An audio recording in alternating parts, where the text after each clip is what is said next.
हवामानाचा साप्ताहिक अंदाज आणि कृषी तज्ज्ञांचा सल्ला या कार्यक्रमात मी भैरवी कुर्तकोटी पुणे विभागाकडून सर्वांचे पुन्हा एकदा स्वागत करते. मागील आठवड्यातील सर्वात जास्त कमाल तापमानाच्या नोंदी बघितल्या तर 5 तारखेला सोलापूर येथे 38.2 अंश सेल्सिअस, 6 तारखेला वर्धा येथे 38.0 अंश सेल्सिअस, तर 7, 8 आणि 9 या तारखांना अकोला येथे 38.2, 38.4 आणि 38.7 अंश सेल्सिअस तापमानाची नोंद झाली. जर आपण मागील आठवड्यातील पर्जन्यमान स्थिती बघितली तर कोकण विभागातील सिंधुदुर्ग वगळता तसेच विदर्भातील अकोला, वाशिम, अमरावती या जिल्ह्यांमध्ये हवामान पूर्णतः कोरडे राहिले. धाराशिव येथे सरासरीपेक्षा खूप कमी पाऊस झाला, तर सांगली, सोलापूर तसेच विदर्भातील गोंदिया आणि गडचिरोली या जिल्ह्यांमध्ये सरासरी एवढ्या पावसाची नोंद झाली. चंद्रपूर तसेच भंडारा येथे सरासरीपेक्षा थोड्या जास्ती पावसाची नोंद झाली, तर राज्यातील उर्वरित जिल्ह्यांमध्ये सरासरीपेक्षा खूप जास्त पावसाची नोंद झाली. हे इन्सॅट 3Dचे छायाचित्र आहे.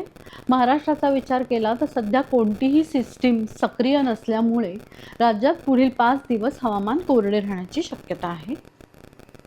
जर आपण इशाऱ्यांकडे बघितलं तर कोकण विभागात पहिल्या आणि दुसऱ्या दिवशी उष्ण आणि दमट हवामान असण्याची शक्यता आहे. तापमानाचा विचार केला तर कमाल तापमानात कोकण, मध्य महाराष्ट्र आणि मराठवाड्यात पुढील 5 दिवसात कमाल तापमानात 2 ते 3 अंश सेल्सिअसने हळूहळू वाढ होईल आणि त्यानंतर त्यात कोणताही बदल होण्याची शक्यता नाही.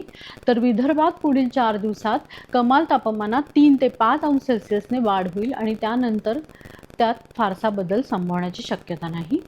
किमान तापमानाचा विचार केला तर कोकण, मध्य महाराष्ट्र आणि मराठवाड्यात पुढील 7ही दिवस कोणताही बदल होण्याची शक्यता नाही. तर विदर्भात पुढील 3 दिवसात किमान तापमानात 2 ते 3 अंश सेल्सिअसने वाढ होईल आणि त्यानंतरच्या दिवसात कोणताही बदल होण्याची शक्यता नाही.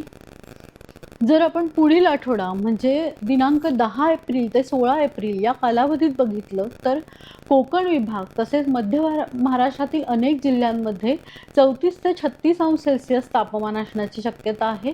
तर राज्यातील उर्वरित भागामध्ये 36 ते 38 अंश सेल्सिअस तापमान असण्याची शक्यता आहे. तर विदर्भातील गडचिरोली तसेच दक्षिण भागात म्हणजे मराठवाड्यातील दक्षिण भागात देखील ते त्या 38 ते 40 अंश सेल्सिअस तापमान असण्याची शक्यता आहे. सरासरीशी आपण तुलना केली तर कोकण विभागामध्ये सरासरीपेक्षा 1 ते 2 अंश सेल्सिअस तापमान जास्त असण्याची शक्यता आहे. तर राज्यातील उर्वरित भागात सरासरीपेक्षा 1 ते 2 अंश सेल्सिअस तापमान कमी असण्याची शक्यता आहे. त्या पुढील आठवड्यात म्हणजे 17 एप्रिल ते 23 एप्रिल या कालावधीमध्ये तापमानात जास्त वाढ होण्याची शक्यता आहे. कोकण तसेच मध्य महाराष्ट्रातील अनेक भागात 36 ते 38 अंश सेल्सिअस तापमान असण्याची शक्यता आहे. तर राज्यातील उर्वरित भागात 40 अंशाच्या पुढे जाण्याची शक्यता आहे. सरासरीशी तुलना केली तर सरासरी राज्यामध्ये सरासरीपेक्षा तापमान जास्त असण्याची शक्यता आहे. आता आपण कृषी सल्ल्यांकडे वळू. कोकण विभागात पुढील 5 दिवसात हवामान कोरडे राहण्याची शक्यता आहे. त्यामुळे काढणी झालेल्या भुईमूग, आंबा, काजू, कलिंगड, मिरची, वांगी, टोमॅटो पिकांची काढणी करावी. भात शेतामध्ये पाण्याची पातळी 10 सेंटीमीटर ठेवावी. तसेच पीक फुलोरा अवस्थेत असताना नायट्रोजनयुक्त खतांचा तिसरा हप्ता 440 ग्रॅम युरिया प्रति गुंठा या प्रमाणात द्यावा. मूग, भुईमूग, भाजीपाला व नवीन लागवड केलेल्या सुपारी व नारळ रोपांना गरजेनुसार पाणी द्यावे.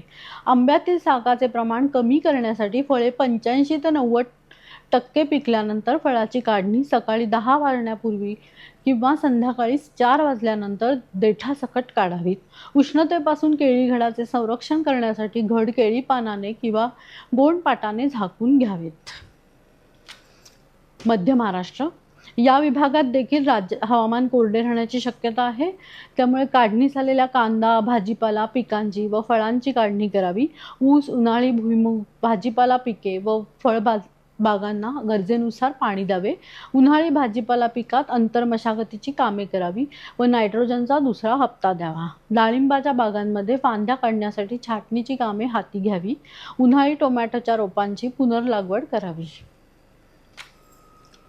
मराठवाडा पुढील 5 दिवस हवामान कोरडे असल्यामुळे याही भागात काढणीस काढणीस तयार असलेल्या हळद पिकांची तसेच द्राक्ष घडांची काढणी करावी.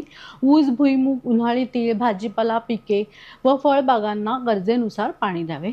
जमिनीतील ओलावा टिकून राहण्यासाठी व जमिनीचे तापमान संतुलित राखण्यासाठी केळी, द्राक्षे व सीताफळ बागेत आच्छादन करावे. आंबा बागेत फळगळ दिसून येत असल्यास NAA@15 ppm ची फवारणी करावी. शेवटचा विभाग म्हणजे विदर्भ विभाग. येथे देखील काढणीस आलेले गहू, हळद तसेच भाजीपाला व फळबागेतील संत्रा, टरबूज, खरबूज या पक्व फळांची काढणी करावी. वेळेवर पेरणी केलेल्या उन्हाळी मूग, भुईमूग, कांदा, तीळ, सूर्यफूल व चारा पिके तसेच फळबागा आणि भाजीपाला पिकांमध्ये गरजेनुसार पाणी द्यावे. पुनर्लागवड केलेल्या धान शेतात वाढीच्या अवस्थेत पाण्याची पातळी 3 ते 5 सेंटीमीटर ठेवावी. उन्हाळी धान पिकात लोंबी येण्याच्या सुरुवातीस नत्राचा तिसरा हप्ता 25% 54 किलो युरिया प्रति हेक्टरी द्यावे. खते टाकल्यानंतर धान बांधातील पाणी बांधून ठेवावे. आंबा फळबागेतील फळगळ कमी करण्यासाठी 20 ppm नॅफ्थॅलिक ॲसिटिक ॲसिड NAA प्रति 10 लिटर पाण्यात मिसळून मोहरावर फवारणी करावी. धन्यवाद.